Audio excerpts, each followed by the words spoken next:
Please मेरे साथ ऐसा ज़ुल्म मत करो, मैं जीते जी मर जाऊंगी। वो चीख रही थी, चिल्ला रही थी, लेकिन अब उसकी आवाज़ सुनने वाला कोई नहीं था।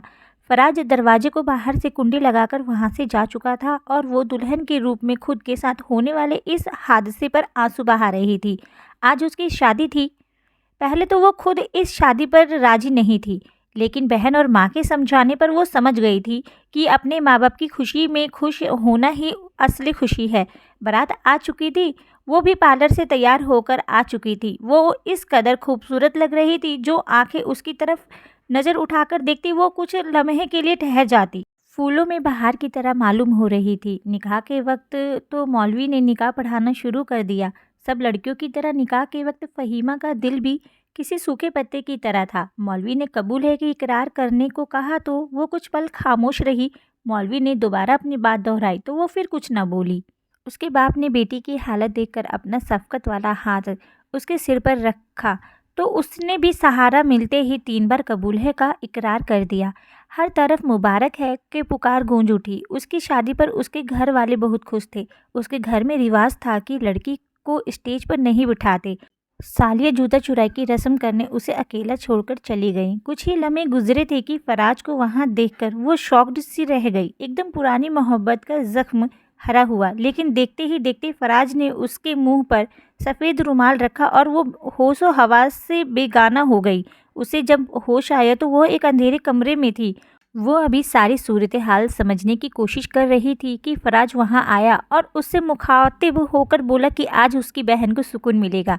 फराज की बात सुनकर कुछ लम्हे के लिए फमीना शॉक्ड सी हो गई। ये क्या, एक बदले के लिए उसके हाथों इतना सा कठपुतली बनकर रही। उसने रोते हुए फराज के सामने हाथ जोड़े कि बाप की इज्जत का जनाजा निकल जाएगा, वो उसे जाने दे। लेकिन फराज उसे एक थप्पड़ मारकर वहां से चला गया। वो उसका इस कदर बदला हुआ लहजा देखकर दिल थाम कर रह गई। अगले दिन सुबह होते ही फराज ने उसे गाड़ी में बिठाया तो वो किसी रोबोट की तरह चुपचाप बैठ गई और उसके ससुराल की तरफ गाड़ी मुड़ गई। फराज ने रात जो उसकी इज्जत, एतबार और मोहब्बत की धज्जियाँ उड़ाई थी, वो बिल्कुल पत्थर की हो चुकी थी। उसके अंदर से हर जज्बा जैसे ख़त्म हो चुका था। वो अपने नसीब की इस काली स्याही पर बिल्कुल चुप हो गई थी।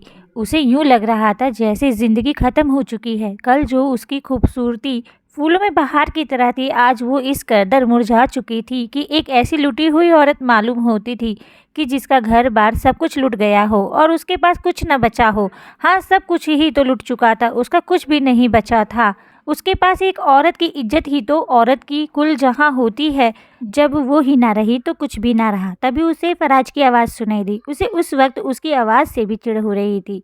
मेरी बहुत तमन्ना थी तुम्हारे बाप को इस तकलीफ़ में देखने की, जो 1 साल पहले मेरे बाप ने झेली। इसीलिए तो मैंने सारे सीन की वीडियो लाने के लिए वहाँ अपने बंदे छोड़े हुए थे। क्या तुम देखना चाहोगी? फरोज मोबाइल खोलते हुए आगे करने लगा तो फ़हीमा ने गुस्से से उसका मोबाइल एक झटके से नीचे फेंक दिया। रस्सी जल गई लेकिन बल न गया। फराज अपना मोबाइल उठाता हुआ एक निगाह उस पर डालते हुए बोला और फिर दोबारा अपने लफ्ज़ों के जोहर दिखाने लगा। गुमशुदगी, बल्कि गुमशुदगी नहीं, तुम्हारे घर से अपने आशिक के साथ भागने पर जो तुम्हारे ससुराल वालों ने थू-थू की और जो तुम्हारे घर वालों की हालत थी, मुझे तो दिली सुकून मिला।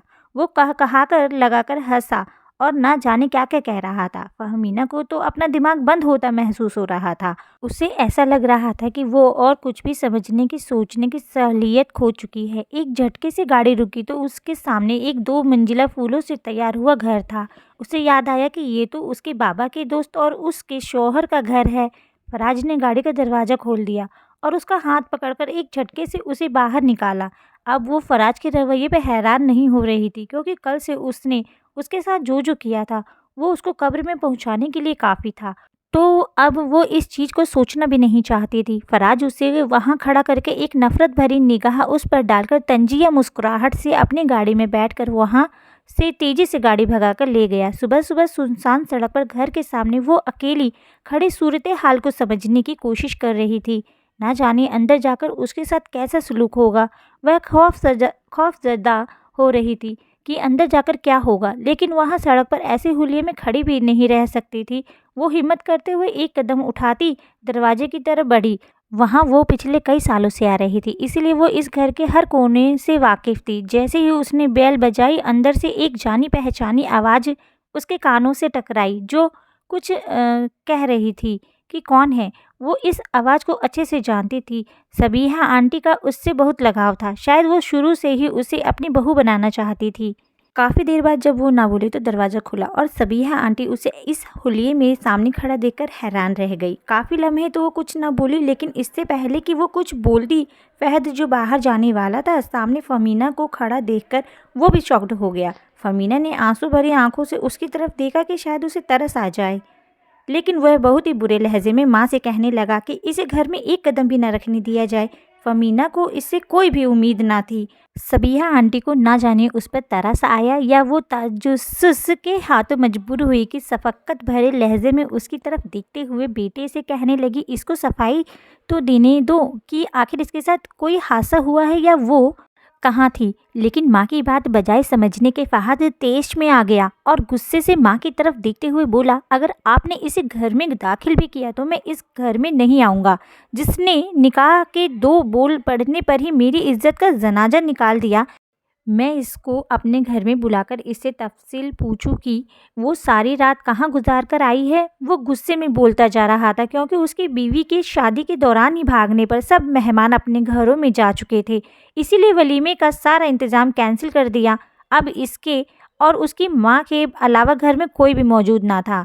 फ़हमीना रो रो कर थक चुकी थी, उसके आंसू भी ना निकल रहे थे। वो सपाट चेहरे से खड़ी सामने दीवारों को घूर रही थी कि जब उसे दोबारा फहद की आवाज़ सुनाई दी, अब यहाँ से जाओगी कि यहाँ धक्के की ज़रूरत है। वो पत्थर दिल बना हुआ उसे और दुख दे गया, लेकिन इससे पहले कि वो वाकई उसे और रुसवा करता, वो खुद ही अपना लहंगा उठाकर वहाँ से वापस मुड़ गई।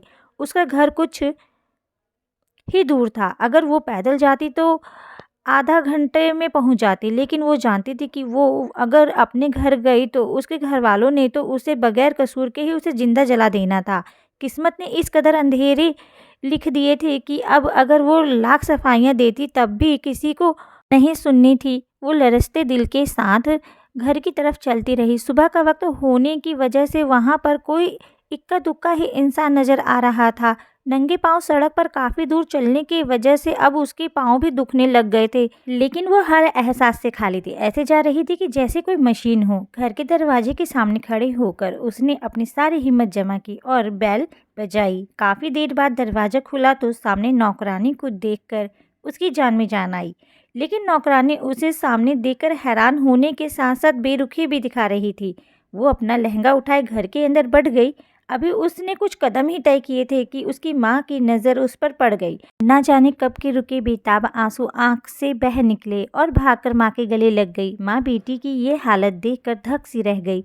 फहमीना हिचकियाँ ऊंची आवाज़ में रो रही थी। उसकी आवाज़ सुनकर भाई बहन और बाप कमरे से निकले, लेकिन उसे सामने देखकर उनका बस न चला कि वो उसका कत्ल कर दे।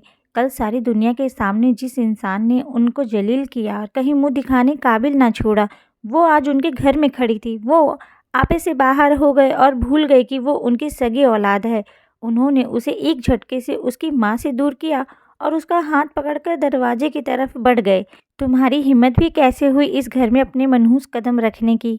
फहमीना उनका ऐसा रूप देखकर दंग रह गई। प्लीज़ बाबा, मेरी बात सुने। उसने रोते हुए तेज आवाज़ में अपने बाबा को बताना चाहा। उसके बाप ने एक झटके से उसे दरवाजे के आगे रोका और उस पर एक नफरत भरी निगाह डालकर बोले कि आज के बाद इसका हमसे कोई ताल्लुक नहीं। ये हमारे लिए मर चुकी है, इसलिए बेहतर है कि ये दोबारा हमें कभी अपनी शक्ल भी ना दिखाए। वो उसकी कोई बात सुने बगैर उसे घसीट रहे थे। वो रोती बिलखती रही, लेकिन उसके बाप ने उसे बाहर धक्का देकर दरवाज़ा बंद कर दिया। उसकी माँ और बहन तड़पती जा रही थी कि न जाने इसके साथ क्या हुआ है, लेकिन उनकी हिम्मत ना हुई कि वो उसके बाप को रोकती। फहमीना का दिल फटा जा रहा था। उसके पास कोई रास्ता न बचा था। वो अपने घर के बाहर ऐसे बैठ गई थी, जाए तो जाए कहाँ। उसे सब रास्ते बंद दिखाई दे रहे थे। वो सर घुटनों में दिए बैठी थी, तभी उसे अपने पास कदमों की आहट सुनाई दी। उसने सर उठाकर देखा तो सामने उसकी सबसे करीबी दोस्त फरीहा खड़ी थी, जो उसे बहुत दुख से देख रही थी। वो बगैर कुछ कहे उसे उठाकर अपने घर ले गई। उसको अपने कपड़े दिए कि चेंज कर ले, खाना खिलाया, तो फिर फहमीना ने सारी कहानी उसको सुनाई। फरीहा को उसकी कहानी सुनकर बहुत दुख हुआ। फरीहा भी उसके दुख में बहुत दुखी थी। फरीहा की माँ भी फहमीना का वजूद ज़्यादा देर बर्दाश्त न कर सकी और फरीहा से साफ साफ उसे यहाँ से भेजने को कह दिया। वो जो उसके सदके वारी जाती थी, इनके भयानक रवैये पर, ऐसी जिल्लत पर फहमीना का दिल किया कि ज़मीन फटे और वो उसमें समा जाए। उसने फरीहा का नकाब पहना। फरीहा बहुत रोई कि वो अपनी खास दोस्त के लिए कुछ न कर सके, लेकिन फहमीना ने उसे तसल्ली दी कि अब वो ठीक है और वहाँ से निकल आई। उसने सोच लिया था कि अब उसे क्या करना है। वो नकाब पहने अपने शौहर के घर आ गई, ज़रूरतमंद बनकर उनको अपने घर नौकरानी रखने को कहा। तो उसकी सास ने तरस खाकर उसे अपने घर नौकरानी रख लिया। उसके दिल ही दिल में शुक्र किया कि उन्होंने पहचाना नहीं। उसने शर्त रखी कि वो ऐसे ही नकाब में रहेगी, तो उसकी सास को कोई ऐतराज़ नहीं हुआ। इस तरह ससुराल में रहकर एक नौकरानी की हैसियत से घर के सारे काम करती। उसकी सास ने उसे रहने के लिए एक अलग कमरा दिया था। उसने उन्हें अपने बारे में कुछ न बताया कि वो शादीशुदा है या क्या है, और ना ही उन्होंने कुरेदा, क्योंकि वो बहुत ही ज़्यादा उनसे मिली जुली ना थी। इसलिए इन दोनों माँ बेटों ने उसे पहचाना नहीं। उसे वहाँ काम करते 1 महीना हो गया था कि अचानक उसकी तबीयत खराब रहने लगी। उससे काम ना होता, वो सुस्ती रहती। अपनी तबीयत को देखते हुए वो डॉक्टर के पास गई, तो जो डॉक्टर ने बताया वो सुनकर उसके कदमों तले से ज़मीन निकल गई। वो उम्मीद से थी। उसे लगा अब तो उसकी ज़िंदगी ही ख़त्म हो गई हो। उसका दिल किया कि फराज उसके सामने हो, वो उसका कत्ल कर दे। उसने उसकी पूरी ज़िंदगी बर्बाद कर दी थी। उसके बच्चे को ज़माने में कौन कबूल करता। जैसे जैसे वो सोच रही थी, उसका दिमाग फट रहा था। वो उस बच्चे के बारे में सोचती तो एक जीने की उमंग आती। वो सोचती कि वो इसे लेकर यहाँ से बहुत दूर चली जाएगी, जहाँ उसकी हकीकत किसी को मालूम ना होगी। कम से कम इसके पास सहारा तो होगा। इस तरह उसे 3-4 महीने गुजर गए। उसकी सास की तबीयत बहुत ख़राब रहने लगी थी, इसीलिए वो हर वक्त कमरे में ही रहती और फहद से भी उसका बहुत कम सामना होता था। शाम को वो आता तो वो सारा काम निपटा कर अपने कमरे में चली जाती। गर्मियों के दिन चल रहे थे। वो सारा काम निपटा कर अपने कमरे में चली गई।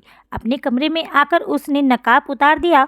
वो पूरी तरह पसीने में भीगी हुई थी, इसीलिए दरवाज़ा लॉक करना भूल गई। उसे आदत थी कि अंधेरे से डरने की वजह से लाइट जलाकर सोती थी।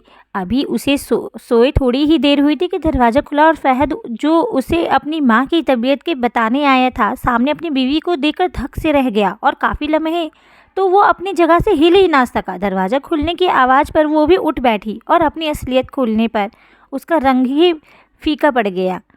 फहद कुछ भी कहे बगैर वहाँ से वापस आ गया और वो टेंशन में आ गई कि ना जाने अब क्या होगा।